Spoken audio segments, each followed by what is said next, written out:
severe storms, devastating hurricanes, and massive walls of sea pummeling into major cities. These are the kind of extremes that movies like The Day After Tomorrow propagate about global warming. Even Jake Gyllenhaal isn't safe. This, you know, is fake. But you can get similar stories from less convincing actors and no cool special effects. But you still get all the drama. Brings us to this week's grim report about global warming and a looming climate catastrophe. Extreme weather, from drought to heavy rain and cyclones. Seas are rising. Hurricanes will be more powerful like Katrina, and polar bears may be headed toward extinction. We don't see that happening. Tornadoes are not increasing. The frequency of hurricanes is not increasing. The world is heating up fast, and we have ourselves to blame. I'm going to tell you something about the media and global warming that you don't hear real often. It's not all your fault, okay? The problem with the media is that it's essentially become a business, and everything's got to be more sensationalized. This just isn't hype and scaremongering that global warming is real. The fear element drives the media, and the media drives the hype. Fear is part of the equation now. When I started out in 1970s, global cooling was the consensus. He's not exaggerating. Take a look at this article from the LA Times in 1978. No end in sight to 30-year cooling trend in Northern Hemisphere. Or Time Magazine's big spread from 1974 asking, another ice age? Newsweek said global cooling evidence had begun to accumulate so massively that meteorologists are hard-pressed to keep up with it. You just switch out warming for cooling, and they've written this before. It's true. The hype has been steady. The only thing that has changed is the temperature of the catastrophe. Take a look at this headline from the New York Times in 1959 claiming a warmer Earth evident at the poles. But just 2 years later, in the same newspaper, we find this. Scientists agree world is cooler. Even in the mid-90s, the Times was talking about a frozen Earth. Except it wasn't the 1990s, it was 1895. You get whiplash reading these things. My whole career has been going around saying the climate changes all the time. Get used to it. Really cool animation of Florida and Manhattan drowning. Ha, cool, huh?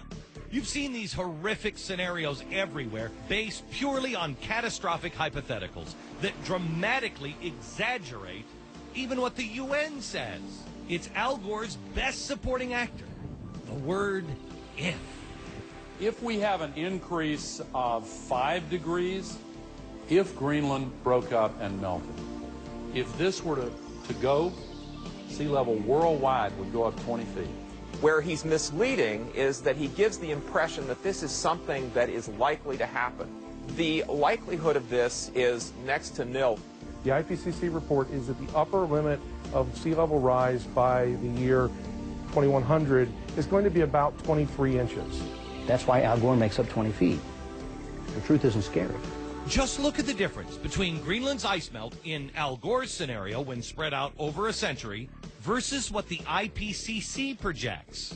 To come up with 20 feet is really grasping at straws, I think. But it does make a dramatic image. It makes a startling announcement. And that is where, as I heard one commentator say, it makes blood shoot out of my eyes. Gee, I wonder who he could be talking about. All right, how about another co-star? It's the so-called hockey stick graph. This is the version shown by Al Gore. However, the original version used by the IPCC contained a wide margin of error not shown in An Inconvenient Truth. Inconvenient, huh? Critics say there's even more missing.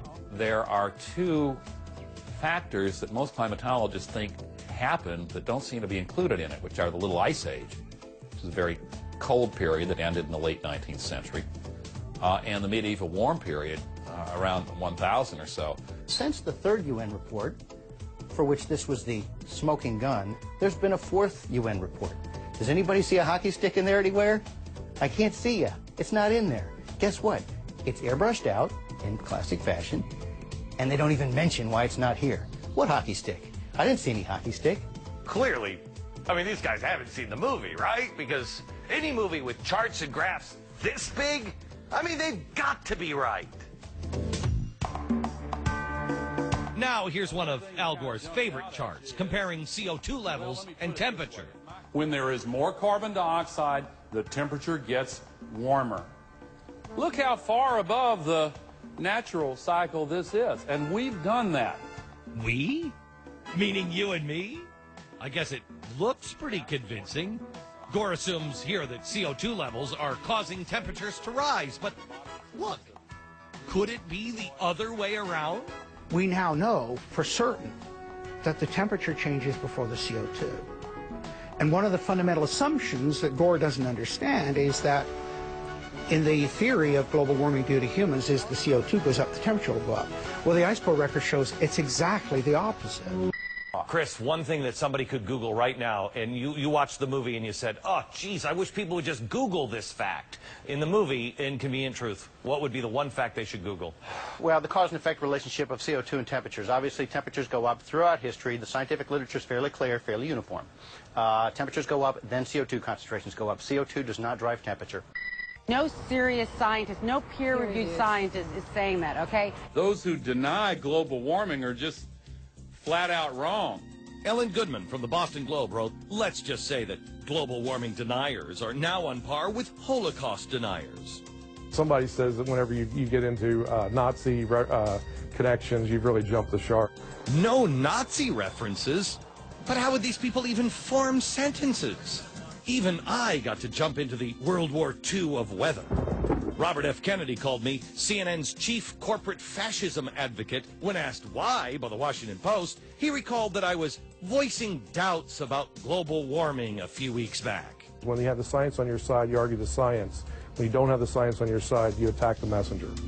Lost among all the extreme rhetoric? Any semblance of balance.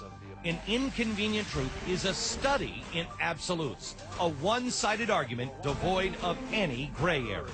There's not a single fact or date or number that's been used to make this up that's in any controversy. Isn't there a disagreement among scientists about whether the problem is real or not? Actually, not really. Attention! You're about to meet people that aren't really real! Politicians and some of the scientists like to say that there's a consensus now on global warming, or the science has been settled. But you have to ask them, what is there a consensus on? Because it really makes a difference. What are you talking about? The only consensus I'm aware of is that it's warmed in the last century. They completely ignore the fact that there's this thing called the Oregon Petition that was signed by 19,000 professionals and scientists who don't agree with the idea that we are causing climate change. I can't tell you how many calls I've received from parents saying their kids are now being shown an Inconvenient Truth completely unchallenged, not just in science class, but in art and math classes. A Green Hotel in California has just replaced the traditional in-room Bible with an in-room copy of an Inconvenient Truth. Isn't that appropriate? Al Gore's version of climate change has no longer become science. It's dogma. And if you question it, you are a heretic.